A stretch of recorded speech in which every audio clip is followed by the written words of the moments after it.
Good morning, everybody. I made some ribs here. These are marinated ribs, and I wanted to make some ribs because it's summertime, and I don't have the luxury of having a barbecue grill.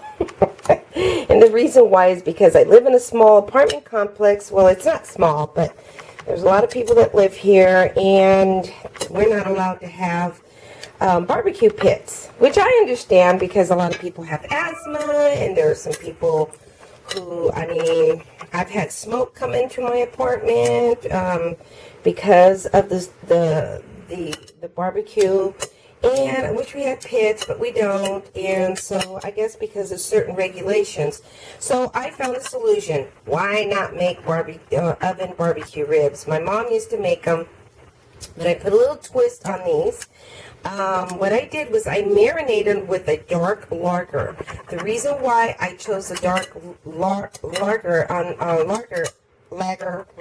whatever, however you say it. The reason why I chose it is because it has a more intense flavor, and it brings out the pork. The flavor of it's almost like a molassy, very rich flavor. And you can find that at any store. I try to use, I found a dark lager that was in a fair trading store, and it was reasonably priced. So I went ahead and I purchased it, and I thought, I'm going to keep it in my cabinet until I use it. And I went ahead and I just poured it in there, just gave it salt and pepper. And the pepper, I usually put pepper, but I put the peppercorns, as you see there. And then I just, I added some salt and the peppercorns, and then you could use regular pepper, like I said, with the ground pepper, preferably, if you'd like. Some sea salt, and a little bit of lemon, and then some onions and bell peppers. And what I'm going to do, I'm trying to maneuver this with one hand. And yeah, I know I need a tripod here, but I'm going to do it the best way that I can. I'm discarding all those peppercorns. And this is a good way to make ribs for large parties as well. So, and I'm going to leave that fat on it simply because the fat makes it, I like to have that little bit of fat. And there's going to be a whole bunch of fluids, the liquids are going to come out of the ribs, and because of the salt and all the seasonings in it, and it's going to be yummy. You can also put this in a slow cook, which is nice because you can put it on in the morning, and when you get back home from work, and they'll be ready. But this is easy, and this is fun to make. And I have to use the term fun, right? Sometimes you don't feel like cooking. Well, sometimes I don't feel like cooking. I'm going to discard all those lemons. I'm not going to use them. But I am going to use bell peppers. I'm going to put them on top. Oh, yummy, yummy, yummy. See that? I'm going to, let's get rid of those peppercorns, like I said earlier. Okay. Gonna put, those peppers want to go in there. It's kind of difficult. Let me see. I'm going to switch hands here. And, I'm not quite left-handed, but I want to get those nice, just evenly spread them around. Don't just throw them on top. I see people just throw things on top.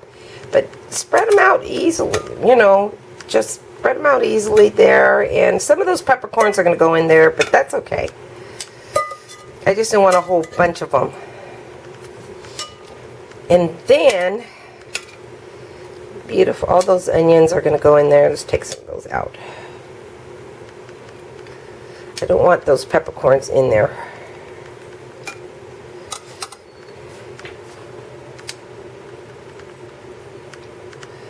Okay, And then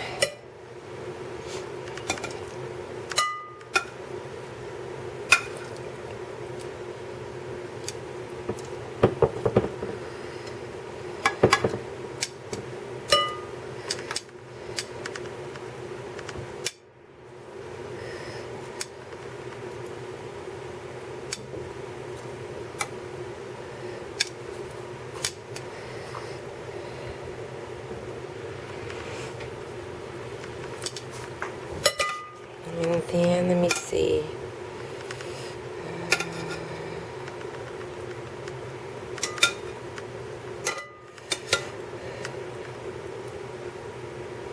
Okay. Let's take this darn... I'm trying to maneuver in... because I really want to show you this.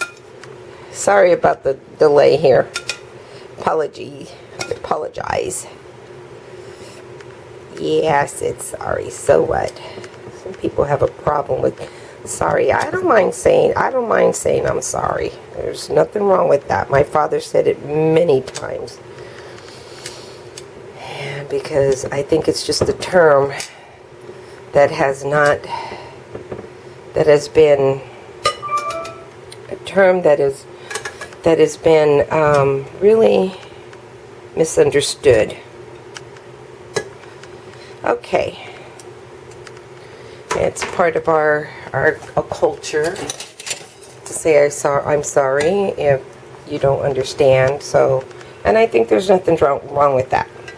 So anyways, so I'm just going to pour, see all those peppercorns? Pour that juice in there. All that nice liquid. Okay? And if you want to touch it up some more with some seasoning, I think I put enough in there. I'm going to wipe this down. I have the oven about, I'd say about 375 is a good temperature because I want them to cook slow but thoroughly. I want them pretty much cooked. They're not going to be the kind of barbecue that is going to, I want them to basically fall off the bone but still be firm enough to stay on the bone. So, and that's the difference. And if you want, you could put some Cajun seasoning on that. That's really delicious. You could put some paprika. I'm not doing that just now. Let's see. I don't think I have any Cajun seasonings here. Oops. Okay, I think I found a seasoning that I might want to consider putting on there. And it's called Jamaican Me Crazy. So, I'm going to put that on there. I think it's going to give it a nice, because it has some really nice, I sounded like Martha Stewart there for a minute. Ew, oh my goodness. I like watching her show sometimes. So, I'm going to put that in there. So, what's in there? Let's see. Pepper, spices, sugar cane, natural paprika, red pepper, peppers, onions. You can't over flavor your ribs, but that should just kind of push that in there like so. And then you want to take a piece of parchment paper. If you want them to cook faster, you can put plastic, but a lot of people are having a problem with plastic. This is a much more recyclable way of doing it, and it's a much more I think it's better for our environment. So, anyways, I'm just going to go ahead and cover that up slightly, just as I can. Kind of loosely, doesn't have to be tight. I just wanted to cook faster. You have it covered and all those flavors to marinate in there while they're cooking. Yum, yum. And then, just going to easily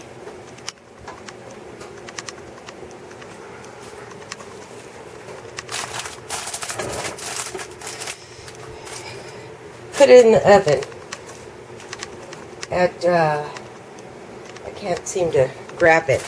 I'll be able to grab it here without dropping it. Not working. Let me see. Ah, got it. Woo! Heavy. Ow, that hurt. Okay. So, put that in on the top rack because all the heat rises up from the bottom and it's going to cook faster. And just stick that in there and kind of cook it for about, I would say, in about a couple hours. Then you want to uncover it and then just turn up the heat a little bit when they're done. You can test it with your fork, and we'll come back and I'll let you know how long it actually took. Okay, we'll see you soon.